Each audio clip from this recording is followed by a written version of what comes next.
Hello there, so welcome to my channel. मैं निता लेके आई हूँ आपके लिए और एक ब्लॉग। सो आज मैं हूँ अभी हिमाचल में और मैं कुछ ज्यादा टाइम के लिए हिमाचल में रहने वाली हूँ। और आपको पता ही है कि मैं थोड़ा बहुत जगह हिमाचल में घूम चुकी हूँ और उसका मिनी ब्लॉग भी मैं डाल चुकी हूँ, आप जब इसको देख लेना। लेकिन मैं अभी सोच रही हूँ क्यों ना इसके ऊपर एक सीरीज डाला जाए जहाँ पर कि मैं हिमाचल को करने वाली हूँ एक्सप्लोर और साथ साथ मेरे साथ आप भी कर सकते हो। तो प्रॉपर इंट्रो के साथ बोले तो ये वीडियो है हिमाचल एक्सप्लोरिंग पार्ट 1। कोई भी काम शुरू करने से पहले आपको ब्लेसिंग की जरूरत होती है और मैं जा रही थी शिव टेम्पल और था महाशिवरात्रि, तो इससे अच्छा मौका तो मुझे मिल ही नहीं सकता किसी भी चीज को शुरू करने से पहले। लेकिन इससे पहले मैं देख रही हूँ कि आप लोग सब्सक्राइब नहीं कर रहे हो।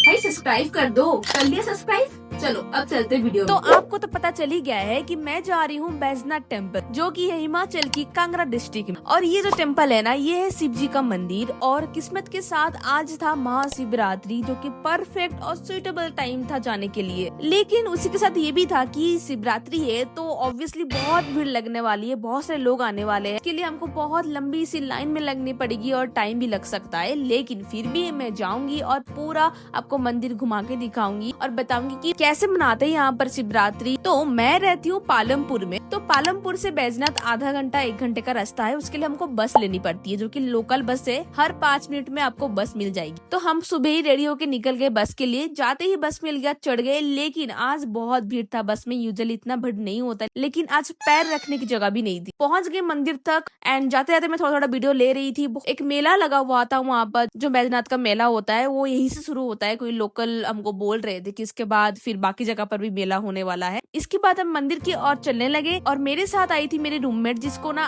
श्रृंगार होता है ना वो चढ़ाना था। तो पहले हम तो गए वो वाले शॉप में जहाँ से हम ये सब पैक करवाए अच्छे से। फिर हम भोग लिए एंड फिर फाइनली हम चलने लगे मंदिर की ओर। और भाई साहब इतना भीड़, आप देख सकते हो 1000 लोग होंगे यहाँ पर। इसको देख के समझ गए थे कि भाई बहुत टाइम लगने वाला है। अभी तो इतना लंबा लाइन था, दोनों तरफ से लाइन लगे हुए थे, वो भी बहुत ही लंबा लाइन लगा हुआ था। तो हमने पहले आसपास थोड़ा सा एक्सप्लोर किया कि कहाँ से लाइन लगने से हमको टाइम कम लगेगा। फिर हम फाइनली पीछे वाले लाइन को पकड़े, क्योंकि वहाँ पर थोड़ा कम लग रहा था हमको। वो बोलते हैं ना, जो भी होता है अच्छे के लिए होता है। तो इसमें क्या अच्छा हुआ वो मैं बताती हूँ। तो हमको तो बहुत लंबा लाइन में लगना पड़ा, लेकिन सरप्राइजिंगली तभी ही निकला था शोभा यात्रा, जो कि हम जिस लाइन में खड़े थे उसके ही एकदम पास से, मतलब नजदीक से वो यात्रा जाने वाली थी। अब मैं बताती हूँ कि शोभा यात्रा है क्या। ये ना एक यात्रा है, या फिर बोल सकते हो एक पैरेड है, जहाँ पर की बहुत सारे देवी देवताएं आते हैं, यानी कि विजिट करते हैं बैजनाथ में शिवरात्रि के अवसर में। अब जो आसपास के गाँव के जितने भी देवी देवता है, उनको ना शोभा यात्रा यानी कि यात्रा करके पैदल लाया जाता है बैजनाथ तक। मतलब जो भक्त है वो सब पैदल उनको लेके आते हैं बैजनाथ तक और बैजनाथ की दर्शन कराते हैं, जहाँ पर कि एक के बाद एक देवी देवताएं आते रहते हैं और उसके साथ गाना बजता है, ढोल बजता है। बहुत सुंदर और बहुत पीस सा एक एनवायरनमेंट क्रिएट होता है। ऐसे ही अलग अलग देवी देवताएं अपनी यात्रा करके मंदिर में प्रवेश करते हैं।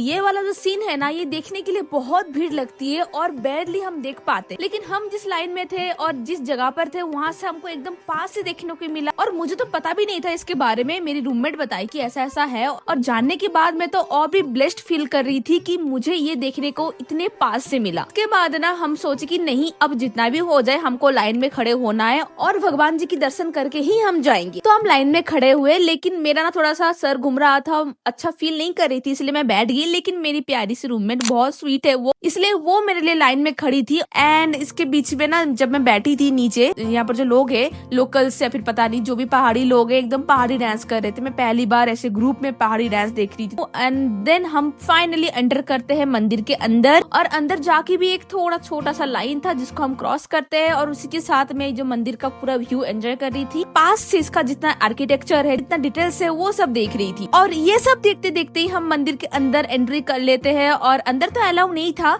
इसलिए मैं रिकॉर्ड नहीं कर पाई। तो अंदर जाके दर्शन करके हम बाहर निकलते हैं और बाहर ना हवन भी हो रहा था, ऑब्वियसली शिवरात्रि के लिए हो रहा था और बहुत भीड़ लगी थी, लेकिन उसके बीच में भी एक अलग सा ही शांति था। ये जो फीलिंग था बहुत ही अलग था। मैं तो पहली बार कुछ ऐसा फील कर रही थी और मुझे बहुत ही अच्छा लग रहा था। इतना लंबा लाइन के बाद, इतना लंबा दिन के बाद भी अच्छा फील कर रही थी। एंड इसके साथ ना जो मंदिर है, ये मंदिर के नीचे से एक नदी भी जाती है, उसको बोलते हैं बिनवा रिवर। एंड ये जो नदी है उसके साथ ये पहाड़ का व्यू एंड मंदिर का व्यू मैं बता नहीं सकती, इतना सुंदर लग रहा था, इतना पीसफुल लग रहा था। फिर हम आसपास थोड़ा सा एक्सप्लोर किए एंड बाहर निकल के थोड़ा देख रही थी, व्यू बहुत सुंदर लग रहा था। लेकिन मेरी जो रूममेट थी वो पूरा दिन बिना खाई थी क्योंकि उसका उपवास था, वो बहुत टायर्ड हो चुकी थी और मैं बिना रखी भी मैं टायर्ड हो चुकी थी, इसलिए हम जल्दी से वापस गए और रास्ते में थोड़ा मैं अपना जूस वूस पी ली, थोड़ा सा एनर्जी गेन करने के लिए। एंड फिर से हम बस ही लेते और इसी के साथ मेरा ये ब्लॉग होता है खत्म। लेकिन ये जो हिमाचल वाला एक्सप्लोरिंग है ना, ये खत्म नहीं होगा यहाँ पर, क्योंकि मैं और भी बहुत कुछ एक्सप्लोर करने वाली हूँ और उस सब को मैं अपलोड करने वाली हूँ, वो भी टाइम टू टाइम। तो आप लोग मुझे सब्सक्राइब करना बिल्कुल मत भूलेगा, क्योंकि अगर सब्सक्राइब नहीं किए तो आपको पता नहीं चलेगा। एंड उसके साथ बेल आइकन को भी ऑन रखना ताकि मेरे वीडियो आने से आपको पता चल जाए। तो मिलते हैं नेक्स्ट ब्लॉग में with some new interesting location.